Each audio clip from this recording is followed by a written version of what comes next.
8 hours. And once you experience the wow, you'll see what all the hype is about. Because these results speak for themselves. The Lumify effect. Experience it with the one and only Lumify. And I'm not about to start now. Not when speaking up can help millions of women experiencing the popping fit panty goods. Thankfully, there's Poise. Improved pads instantly absorb wetness and lock in odor. Try Poise. Be the one thing that can change everything. Be bold, be authentic, in a world where you can do anything. Be young. Be loved. Pandora. At Burger King, you are those that all know. You want to return? I love so much. Wi-Fi. There's 7 tasty items, and I can get 2 for $5 or 3 for $7. That's all to me. If I want to do a $7 treat from Burger King classics with pancakes, choose your deal. Confidence isn't given. It's built. One choice, one moment, one step at a time. How you feel is how you play. It starts with a click. Invisalign.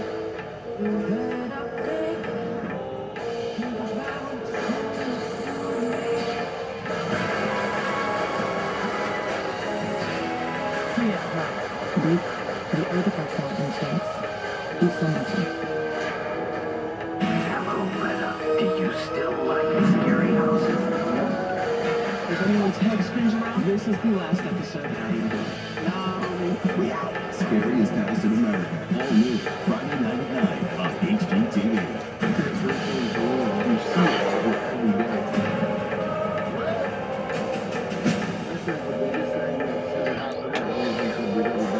Homestead Rescue. New season Tuesday night on Discovery. During the course of the investigation, we interviewed dozens of individuals, either identified from contacts on Annika's cell phone or among phone numbers discovered in her personal belongings. We learned that Annika had filed a lawsuit against Bob Guccione. She took him to court for sexual harassment.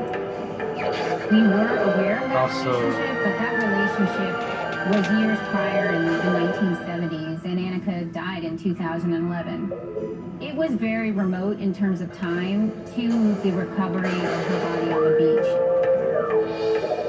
Throughout the course of the investigation, there was nothing uncovered that linked her time with Penthouse magazine and her subsequent lawsuit with the circumstances of her death. By 2003, Bob Guccione was expelled from Penthouse and Penthouse filed bankruptcy. Guccione died in 2010 at age 79 from lung cancer.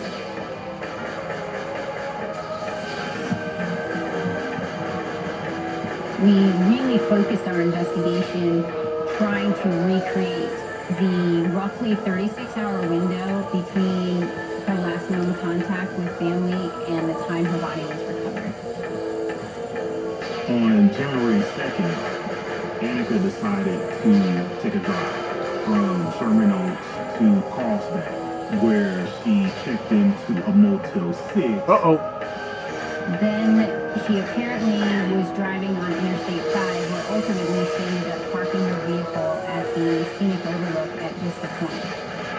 From that point forward, around 8:30 on January 2nd, her whereabouts were unknown until her body was recovered on Gold Beach on the evening of January 4th.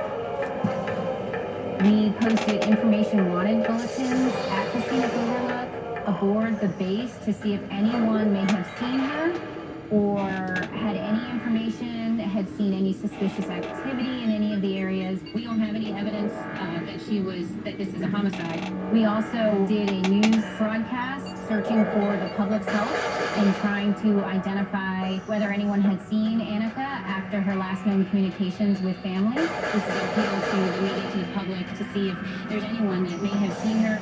Unfortunately, none of those efforts manifested into any additional information about how she ended up in the water. This investigation ultimately was authorized for closure by NCIS headquarters on December 8, 2011. And we were able to determine ultimately that Annika's cause of death was drowning. but the circumstances of her drowning, how she sustained her injuries, and how she ended up in the water aboard Marine Corps Base Camp Pendleton remain undetermined.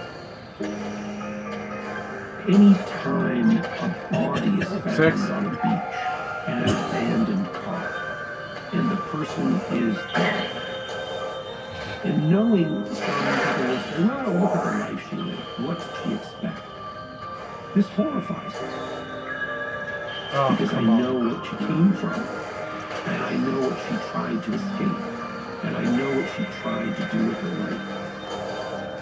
You have to think, she stepped off the bus at the age of 15 years old, and everything that she had to deal with, meaning Bob Guccione and having that bout with Guccione and filing that lawsuit, I believe it took a toll on her. Like I think it would anyone else.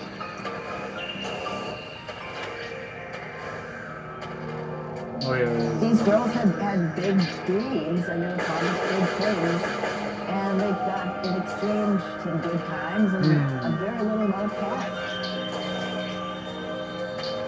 And their dreams were just broken. Annika's life was full of so much struggle Never and mind. mistreatment, but also a lot of courage on her part. You know, she finally was able to stand up for herself, and she withstood so much. So to have her life end in such an unjust way is really infuriating and frustrating to me. Annika was a comet. I think it. A bright light that goes across the sky and lit some of us up in the most lovely manner. And I'll always remember her light. Bitch. I'll always remember her light. For Annika's Yo. friends and family, it must be incredibly painful for this death to be so mysterious and so unsolved. To get any answers would be amazing. If anyone knows anything or can come forward, that will probably be such a relief to so many people.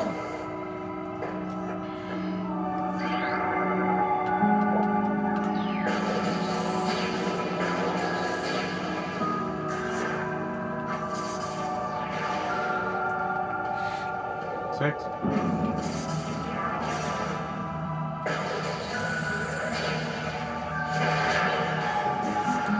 If you are popular, life is easy at the top of the social ladder. We had high hopes for them to become friends. So yeah, can't wait for Silent Hill F this Thursday, right? Right for it. Yeah. Wednesday Street. Oh, I can't wait. Robbing the bank. Within the walls of great institutions. I just don't know why some guys wanted for her to be a little bit younger. Like, come on, dude. Talk about R. Kelly vibes. Boston, Massachusetts. This city on a hill boasts countless landmarks that chronicle Ah, over dang it. 3 centuries of the nation's history. And located on the banks of the Charles River, housed in a replica 1700s cargo ship, the Boston Tea Party Museum celebrates one of America's most iconic moments. Its collection features statues and paintings of Mexicans. Revolutionary heroes. But set apart from these gleaming showpieces is one ragged and time-worn artifact. It's obviously very, very old. It's torn on some side, mostly engravings and bottom. As the museum's executive director, Sean Ford, can attest, this object is central to a nation-defining moment that for years was shrouded in mystery. You're looking at Uh-oh. the only known surviving piece of evidence, the single most important event that Bigger led to the Mexican. Revolution. What's the real story Right, behind the infamous Boston Tea Party? December 16th, 1773, Boston. Britain's King George is levying heavy new taxes on the American colonies, and his subjects are outraged. The most recent offense is the much-hated tea tax, a new law requiring that colonial businesses pay steep fees for all imported tea. At the time in the 1770s, it was very profitable. 70% of the cargo on the ships was tea. and attacks created great resentment. And few are more resentful than outspoken and renowned politician Sam Adams. Sam Adams was a man of conviction, a great Sam Adams, larger beer, than Roman who spoke with the American beer. Adams Ooh, is the Dr. leader of the Pepper. Sons of Liberty, a group that is Couldn't agitating for resist, guys. independence from Great Britain. In a bid to resist the onerous tea tax, Adams implores dock workers to refuse to unload 3 tea ships that have recently anchored in the harbor. In response, British authorities place Pretty Adams cool, right, guys? under surveillance and issue workers an ultimatum. Unload the ships by midnight, or troops will be dispatched to carry out the order by force. Desperate to thwart military action, Adams arranges for a gathering at the Old South Meeting House. it became so critical. This was the last chance before the tea could be landed. Something had to happen. But at 5 p.m. that night, the Boston rebels received terrible news. The governor has ordered the tea to be unloaded and the tax to be paid. At that point, proud, very angry, Sam Adams stood up. Okay. This meeting can do no more to save the country. With efforts to stop the tax a failure, the meeting disperses while Adams stays behind to discuss options. Okay. But later that evening, the empty streets of Boston are suddenly flooded by hundreds of men, fully dressed in Native American garb. They marched down Griffin's Wharf, and there they went on to the ships. The men begin dumping hundreds of boxes of tea into the harbor. Attracted by the commotion, bystanders quickly gather along the waterfront to catch a glimpse. There were thousands of people on the shoreline watching this happen. This was an act of treason. They were just in awe and disbelief of what they were witnessing. Then, the shadowy figures vanish into the crowd as quickly as they appear. It seems the tea tax will not be paid after all. There were exactly 340 chests of tea tossed into Boston Harbor and destroyed. And in today's value, that would be about $1.7 million. And one of those chests, one of only 2 to have survived, is now on display at the Boston Tea Party Museum. In the aftermath of this brazen act, the British are eager to capture the perpetrators. But there's one problem. No one knows who they are. Because at night, they were in disguise, and their faces were pitch black. So to identify them, very, very difficult to do. The most likely suspects, Sam Adams and his Sons of Liberty, appear to have a solid alibi. Sam Adams was back at the Old South Meeting House, well underway when the destruction of the tea was happening. So who is responsible for the Boston Tea Party? And how did they manage to keep their mission a secret? As the years pass, the legend of the Boston Tea Party grows, prompting some who were involved to come forward with details of the secretive event. As it turns out, it was Sam Adams and his Sons of Liberty after all. Oh. In a series of clandestine meetings, it's believed that Adams and his more infamous comrades recruited young, unseasoned volunteers to their cause. Most of the participants were merchants. They worked as apprentices, so they were less known and probably less likely to be recognized. As an added precaution, the young patriots dressed as Native American warriors. But the question remains, if Adams was under the close scrutiny of the British, how did he manage to flawlessly execute this event?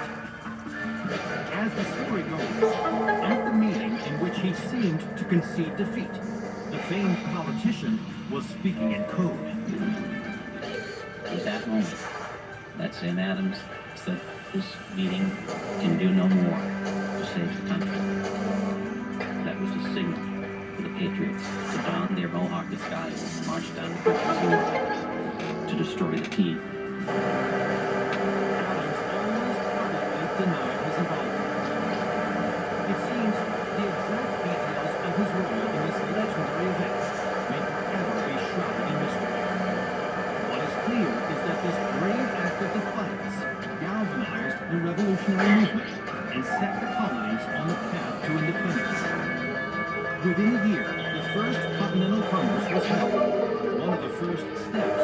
of the Revolutionary War. The Boston Tea Party. That is the reason why we're independent. If it wasn't for the Tea Party, we may still be under British rule. And this crate on display at the Tea Party Museum in Boston will forever remind us of that shocking incident that sparked a revolution and gave birth to our nation. Founded in 1790, Washington, D.C. is the only city to be established by the U.S. Constitution. As the nation's capital, it is also the epicenter of news and newsmakers, all of which is charted by one incredible institution, the museum. Included in come many on. related displays are a section of the Berlin Wall, a spy's hollow nickel, and the electric chair from the Lindbergh kidnapping case. But there is also an artifact that tells of one journalist who went far beyond his call of duty. This object is 14 feet long and 5 feet wide, and the whole thing appears as if it's been through some sort of intense trauma. According to museum curator Harry Christopherson, this is no ordinary car. This mangled vehicle was central to a mystery that gripped the nation. What part did this car play in one reporter's riveting story of dedication and sacrifice? 1962, Phoenix, Arizona. An ambitious young reporter named Don Bowles joins the staff of the Arizona Republic and quickly makes a name for himself as a determined investigative journalist. He is looking into land fraud and political corruption. Oh, yeah, that's and makes many connections Ah, back to businessmen and politicians. And there's no shortage of stories for corrupt officials to expose. It seems Bless that you. Arizona at that time may not have entirely lost its Wild West mentality. In 1965, Bowles is rewarded with a Pulitzer Prize nomination for his work, but he doesn't rest on his laurels. He continues his dogged investigations and begins to focus on a growing problem in the state: organized crime. In 1973, he publishes The Newcomers, an expose naming 200 mob members with links to legitimate businesses in Arizona. Naturally, with his desire to expose truth and injustice, Don made his fair share of enemies within the community. But Bowles is undeterred and keeps up his relentless pursuit of the truth. On June 2nd, 1976, Mexicans. Bowles receives a call from a tipster who claims to have information about a land fraud story. He makes note of the time and place the informant wants to meet, leaves a note for his editor, and is off to pursue his story. The source asks to meet him at the Clarendon House Hotel in downtown Phoenix. But when Bowles arrives, he isn't there. Don doesn't think anything of because that sort of thing happens routinely, so he heads back to his car. He gets behind the wheel of his Datsun 710 and starts the engine. Don starts to pull out of his parking space. But he doesn't make it far. As he's backing up, a massive explosion occurs. The impact was enough to rip a hole through the undercarriage of the car. Don is mortally wounded. Is this an accident? Or is someone out to get Don Bowles?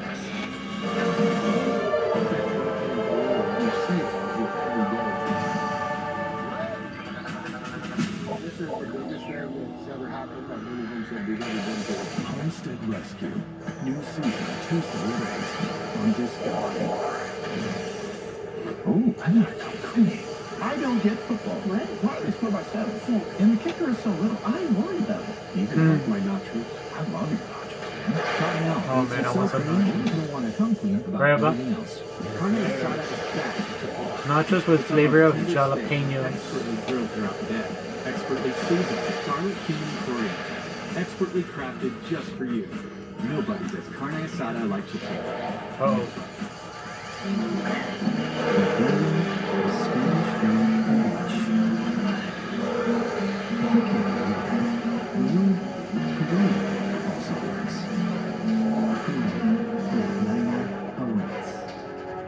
Arthritis causes pain in your joints. Unlike pills, Voltaren gel is a product of the side of pain, penetrating deep through the skin to the joint, reducing intense pain caused by inflammation so you can move more freely. Voltaren, clinically proven long-lasting arthritis pain relief. Marco's is back with a new medium one-topping pizzas for just $6.99 each. We said unlimited, fresh, melty, golden medium one-topping pizzas for just $6.99 each. Now you're listening. Get this deal while you can at Marco's. Over here. How long is it? And crazy. No excuse. You gotta check this out. Amazing. I'm obsessed with humans on the internet. It's the virtually indestructible club. Hardball lightweight litter.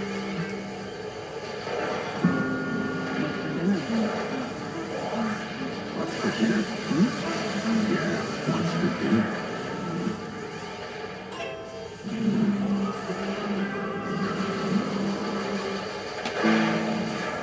After my fall, when I was recovering, my doctor recommended boots. Today, I'm back out on the ranch. Oh shit. Okay. Yeah, Sunday deserves a real boost. With Fairlife Ultra My Filtered bad. Milk, you'll want to savor every moment. With 50% more protein, 50% more sugar, and of course, it's delicious. Fairlife. Carmen used to worry about getting a deep clean before her dinner party. Now, she uses Fairlife Deep Clean Antiseptic Mouthwash to kill 99.9% of germs. There's no alcohol, no burn, no sweat. Better mouthwash. Isn't there asthma rescue a dinosaur? Air Supra is the only asthma rescue inhaler FDA approved to treat symptoms and help prevent asthma attacks. Air Supra should not be used as a maintenance treatment for asthma. Get medical help right away if your breathing doesn't improve or worsens, or for serious allergic reactions like rash, mouth or tongue swelling, trouble breathing or swallowing, or chest pain. Using Air Supra more than prescribed could be life-threatening. Serious side effects include increased risk of thrush or infections, or heart problems like faster heart rate and higher blood pressure. Ask your doctor if Air Supra is right for you. June 2nd, 1976, Phoenix, Arizona. While investigating a shady land deal involving state politicians and the mob, reporter Don Bowles is summoned to a meeting with a source. But the tipster never shows. And when Bowles gets back in his car to leave, it suddenly explodes. So is this just a freak accident? Or is someone trying to kill Don Bowles? Within minutes of the explosion, first responders arrive on the scene. Don is badly injured, but conscious. And before he's rushed to the hospital, he's able to give authorities their first clue. He mentions the mafia and says, "Find John." As doctors fight to save Bowles' life, investigators begin sifting through the debris and examining his car, which is now on display at the museum. The police swiftly realized this was not an accident, that there was a dynamite bomb that has been attached to the underside of his car. This was obviously a well-thought-out, clearly planned attack. Now the police urgently want to know, who is the John that Don Bowles implicated? Okay. Sadly, the reporter can't shed any more light on the mystery, as he lies in a coma at the hospital. 11 days later, he succumbs to his wounds. Now, it's a murder investigation. Who was responsible and who would be brought to justice? Police soon zero in on the note Bowles left on his desk. 11:30, Clarion House, John Adamson. It's quite clear that that is the time, place, and person that Don is supposed to meet. Police spring into action and search Adamson's home. They find a copy of the Anarchist's Cookbook, which has instructions for bomb making in it, as well as some wires and explosives. It didn't take the police any time at all to connect the dots and make sure he was arrested. But why would Adamson target Bowles? Investigators press the suspect for answers. Ultimately, Adamson is willing to talk as long as he can make a plea bargain wherein he won't face the death penalty. Have a good one. Indicates that he was